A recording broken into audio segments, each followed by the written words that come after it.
আলহাজ মুছা শুধুমাত্র জাতীয় দলের কর্মী ছিলেন না, তিনি ছিলেন জিয়াউর রহমানের দক্ষিণবঙ্গের একজন ভ্যানগার্ড। প্রধান অতিথির বক্তব্যে অধ্যাপক নার্গিস বেগম। মনিরামপুরে আলহাজ মোহাম্মদ মুসাকে সম্মান জানিয়েছেন দেশনায়ক তারেক রহমান। তাকে সম্মান করে যশোর ৫ আসনের মনোনয়নের সাক্ষাৎ বন্ধ। বিশেষ অতিথির বক্তব্যে বললেন আলহাজ অনিন্দ ইসলাম অমিত। নন্দিত জননেতা আলহাজ মোহাম্মদ মুসা ছিলেন আমার অভিভাবক। স্মরণ সভায় বললেন জেলা বিএনপির সভাপতি অ্যাডভোকেট সৈয়দ সাবেরুল হক সাবু। এমন নেতা মনিরামপুরে আর একজনও হবে না। স্মরণ সভায় বললেন সাধারণ সম্পাদক দেলোয়ার হোসেন খোকন। শোককে শক্তিতে রূপান্তরিত করে দল আরো শক্তিশালী রূপ নেবে। সাধারণ সম্পাদক আছাদুজ্জামান মিন্টু। এখন থেকে মনিরামপুরের বিএনপি শক্তিশালী ঐক্যবদ্ধ, বললেন সভাপতি আলহাজ অ্যাডভোকেট শহীদ ইকবাল। বাবার জন্য দোয়া চেয়ে অঝরে কাঁদলেন দুই ভাই। বিএনপি পরিবারে একাকার হয়ে থাকতে চায়, বললেন শাহিন মঈন। শুনছিলেন সংবাদ শিরোনাম, এবার বিস্তারিত। বর্ষিয়ান রাজনীতিবিদ মনিরামপুর উপজেলা বিএনপির সাবেক সভাপতি প্রয়াত আলহাজ মোহাম্মদ মুসার স্মরণ সভা সকাল 11টায় উপজেলা অডিটোরিয়ামে অনুষ্ঠিত হয়। এ সময় প্রধান অতিথির বক্তব্যে বিএনপির কেন্দ্রীয় নির্বাহী কমিটির ভাইস চেয়ারম্যান অধ্যাপক নার্গিস বেগম বলেন, মনিরামপুরে যতই বিভাজন থাকুক, যখন কোন সংকট এসেছে আমরা দেখেছি দুই নেতা একসঙ্গে বসেছেন এবং মুসা ভাই অত্যন্ত আন্তরিকভাবেই ইকবাল সাহেবের সাথে কাজ করেছেন। সর্বশেষ যখন ইকবাল সাহেব চেয়ারম্যান দাঁড়াবেন, একযোগে মুসা ভাই উদ্যোগ নিয়ে আমরা বারবেতে মিটিং করেছেন, তিনি মাঠে নেমেছিলেন। তো তিনি সবসময় বলতেন যে হ্যাঁ, প্রতিযোগিতা করতে থাকে, কিন্তু দলকে জিম্মি করে দলকে সর্বনাশের পথে ঠেলে দিয়ে তিনি তার নেতৃত্ব প্রতিষ্ঠা করতে কখনো যাননি। যার জন্যে তিনি আমাদের সাথে বকাবকিও শুনেছেন, আমরা রাগারাগিও করেছি, কিন্তু তিনি কখনো এখান থেকে সরে আসেন। বিশেষ অতিথির বক্তব্যে খুলনা বিভাগীয় সাংগঠনিক সম্পাদক অনিন্দ ইসলাম অমিত বলেন, শাহিন ও মঈন আমার ভাই, কারণ মুছা আমার চাচা। মোহাম্মদ মুসা ঠিক তেমনই একজন মানুষ, জ্ঞান হবার পরের থেকে আমাদের বাড়িতে যার পদচারণা দেখেছি।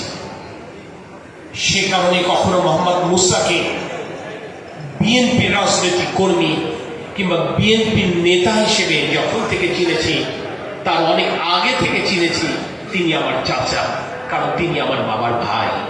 আমার বলতে কোনো দ্বিধা নেই, এখানে উপস্থিত আমার দুই ভাই শাহিন ভাই কিংবা মঈন, তারা যেমন পিতৃস্নেহে বড় হয়েছে, মোহাম্মদ মুসার কাছ থেকে আমি ঠিক তেমনি পিতৃস্নেহ পেয়েছি।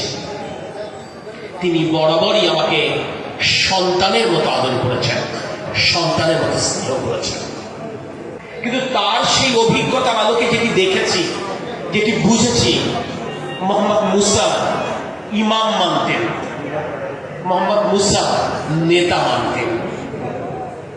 রাজনীতি করতে হলে এটি একটি পূর্ব শব্দ, আপনাকে নেতা মানতে হয়। নেতা মানে কি জানেন?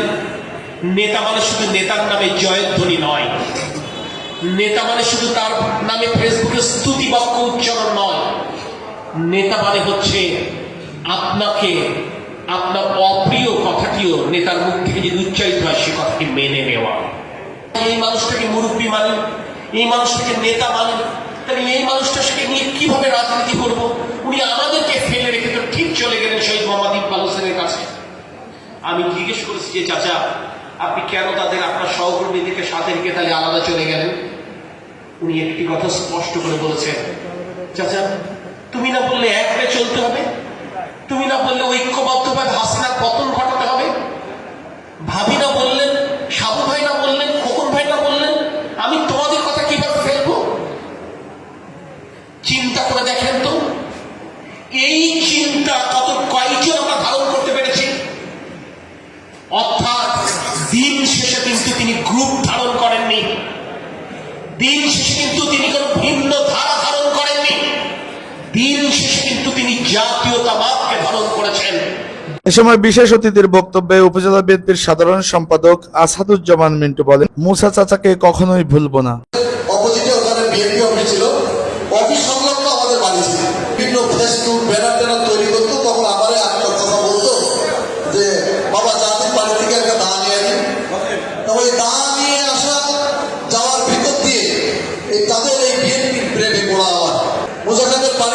দুটো রুমে। দ্বিতীয় রুমে যখন ছাত্রদল 1927 সালে ছাত্রদল গঠন হবে, সেদিন আর নেতা, আমাদের প্রিয় নেতা, তিনিও আমাদের মাঝ থেকে চলে গেছেন। কমিটির সভাপতি মিন্টু হবে, কারণ মিন্টু অর্থ খরচ করবে, মিন্টু প্রপারে থাকে,